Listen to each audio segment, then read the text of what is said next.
सोचिए दुनिया की सबसे ताकतवर सेना जिसके पास कुछ हथियार कम पड़ जाए तो अभी देख रहे हो कि ईरान और अमेरिका के बीच में 7 हफ्तों से भी अधिक युद्ध चला। लेकिन वहीं पर रिपोर्टरों के अनुसार बताया जा रहा है कि अमेरिका के जो भी मिलिट्री पावर थे उसको हिला करके रख दिया। क्यों भाई? क्योंकि अमेरिका के पास जो भी परमाणु हथियार थे वो काफी ज्यादा कम पड़ गए हैं। वैसे में अभी देख रहे हो कि अमेरिका और चीन की तरफ से धीरे धीरे विवाद भी कुछ बढ़ते जा रहे हैं। जहां एक तरफ युद्ध खत्म हुआ वहीं तरफ दूसरा एक युद्ध और भी थोड़ा बढ़ने की आशंका है। लेकिन रिपोर्टरों के अनुसार बताया जा रहा है कि अगर मान के चलो चीन और अमेरिका के बीच अगर ये युद्ध छिड़ जाती है तो क्या अमेरिका चीन के साथ युद्ध करता है या फिर पीछे हट जाता है। तो वैसा ही एक मामला यहाँ पे आ रहा है। तो क्या है मामला, तो चलिए फिर हम लोग इसको पूरा अच्छी तरीके से डिटेल से समझते हैं। दोस्तों, हाल ही में आपने देखा कि अमेरिका और ईरान के बीच में लगभग 7 हफ्तों से युद्ध चला। इसे युद्ध क्या, इसे बड़ा युद्ध भी हम लोग बोल सकते हैं, जिसे ऑपरेशन इपिक फ्यूरी भी कहा गया है। ये एग्जाम के तौर पर काफी ज्यादा इंपॉर्टेंट है। अक्सर एग्जामिनेशन में पूछा भी जाता है कि इस ऑपरेशन के बारे में कि आखिर ये एपिक फ्यूरी क्या है।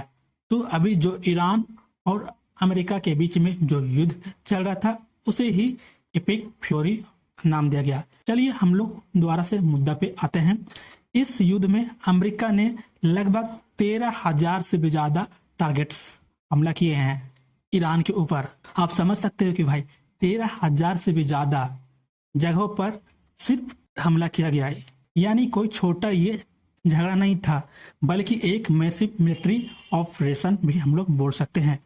लेकिन चलो युद्ध तो हुआ, लेकिन असली समस्या क्या हुआ? इस युद्ध का सबसे बड़ा असर काफी पड़ा। अमेरिका के हथियार का जो भी भंडारा था वो धीरे धीरे युद्ध में खत्म होने चला और बहुत ही कम बच गया। रिपोर्ट के अनुसार वहीं बताया जा रहा है कई महत्वपूर्ण जो कि काफी ज्यादा इंपॉर्टेंट मिसाइलें थे वो भी बहुत ही ज्यादा खत्म हो चुकी है, सिर्फ थोड़ा सा ही बचे हुए हैं। वहीं चलिए क्या क्या मिसाइलें कम हुई वो भी थोड़ा सा हम लोग समझते हैं। जो कि थर्ड मिसाइलें थी वो 50% से भी खत्म हो चुकी और 50% सिर्फ बोले तो बचा हुआ है। लेकिन वहीं पर पेट्रोट एक सिस्टम था वो भी 50% खत्म हो गई, बोले तो आधा मात्र के और आधा बचे हुए। ये सब मिसाइलें काफी ज्यादा इंपॉर्टेंट थी अमेरिका के लिए। वहीं प्रेसिजन स्ट्राइक जो कि हवा के ऊपर जो वार करते थे स्ट्राइक से लेकर के, ये सारा भी खत्म हो चुके। सिर्फ 45% जहां खत्म हो जाती है तो और भी कुछ थोड़ा बचे हुए हैं। वहीं टॉम हैक 30% खत्म हुए और कुछ मिसाइलें तो पहले से ही कम थी। अब वहीं पर हम लोग थोड़ा समझते हैं कि आखिर वार में कितना ज्यादा खर्च हुए पैसों के लेकर के। चलिए हम लोग वो भी थोड़ा समझते हैं। इस पूरे युद्ध में अमेरिका ने करीब 28 बिलियन डॉलर से लेकर 35 बिलियन डॉलर खर्च किए। आप समझ सकते हो कि भाई 28 बिलियन से लेकर 35 बिलियन डॉलर, यानी हर दिन लगभग बोले तो 1 बिलियन डॉलर ये उड़ा दिया गया सिर्फ इस युद्ध में ही। पहले 48 घंटों में ही 5.6 बिलियन के हथियार भी इस्तेमाल किए गए थे। आप समझ सकते हो कि सिर्फ 48 घंटे में ही 5.6 बिलियन डॉलर के हथियार भी इस्तेमाल कर दिया गया और पूरा राख में मिला दिया गया।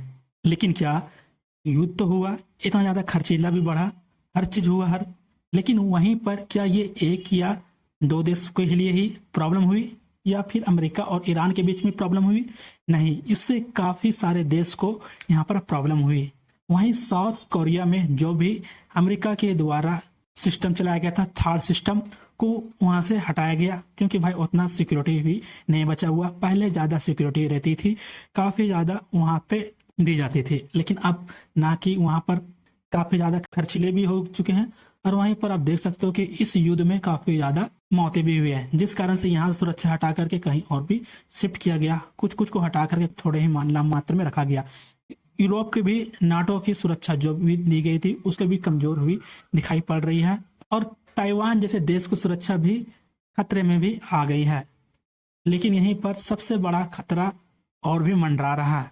वैसे में रिपोर्ट के अनुसार हम बताया जा रहा है अगर अभी चीन के साथ युद्ध शुरू हो जाए तो क्या अमेरिका इसके लिए तैयार है? तो डायरेक्ट साफ साफ जवाब बोलता है कि एक्सपर्ट्स जो भी वहाँ के हैं भाई नहीं, क्योंकि अभी परमाणु हथियार जो भी थे अमेरिका के पास काफ़ी ज़्यादा कम हो चुके हैं और रिकवरी में भी इसको बनाने पर भी काफ़ी ज़्यादा समय लगेंगे। क्या ये हथियार जल्दी बन सकते हैं? इसका जवाब है नहीं भाई, क्योंकि इनको वापस बनाने में कम से कम 1 से 5 साल तक का समय लग सकते हैं और जो भी बनाने का कार्य होता है वो बहुत ही ज़्यादा स्लो होता है, तब जा करके ये बनकर अच्छी तरीके से तैयार होती है। लेकिन व्हाइट हाउस की तरफ से एक रिएक्शन आता है कि ये जो भी खबरें फैलाया जा रहा है, जो भी आपने बताया जा रहा है, ये सरासर पूरा झूठ ही है। हमारे पास किसी भी तरीके का कोई भी हथियार की कमी नहीं है, अभी भी हमारे पास भर भर के हथियार पड़े हुए हैं। ये व्हाइट हाउस की तरफ से रिएक्शन आता है, लेकिन वहीं एक्सपर्ट से एग्री हम लोग नहीं करते हैं। वो साफ साफ व्हाइट हाउस की तरफ से ये भी बताया जाता है किसी तरीके का अगर युद्ध भी होता है तो हम तैयार है। तो अब ये सिचुएशन क्या है? अमेरिका ने तो एक युद्ध जीत लिया है, लेकिन इसकी कीमत बहुत भारी पड़ सकती है। वैसे में भी देख रहे हो कि हथियार काफ़ी ज़्यादा कम हो गए हैं, बहुत ही ज़्यादा खर्च भी हो चुके हैं और ग्लोबल पावर बैलेंस भी काफ़ी ज़्यादा इसके हिल गए हैं। लेकिन ऐसे में अब बड़ा सवाल आता है, क्या अमेरिका अब कमज़ोर हो गया, पहले से ताकतवर नहीं रहा? यदि चीन और अमेरिका के बीच में अगर युद्ध छिड़ जाता है तो फिर क्या अमेरिका इस युद्ध में शामिल होता है या फिर पीछे हटता है? इस बारे में आप क्या सोचते हो? क्या ये सिर्फ टेम्परेरी प्रॉब्लम है या आने वाले समय में और भी बड़ा खतरा मंडरा सकता है यदि चीन और अमेरिका के बीच युद्ध हो जाता है? तो ऐसे में आपकी क्या राय है? अपनी राय हमें कमेंट में जरूर बताएं और इससे किसी तरीके का कोई अपडेट आता है तो मैं आपको जरूर ला करके दूंगा। तो भाई यदि आप इस चैनल पर नए हैं तो चैनल को जरूर सब्सक्राइब करके बेल आइकन नोटिफिकेशन को ऑल पर क्लिक कर लेना, क्योंकि मैं हमेशा इसी तरीके के वीडियो लाता रहता हूँ। तो फिर मिलते हैं ऐसा ही एक और वीडियो में, तब तक के लिए गुड बाय।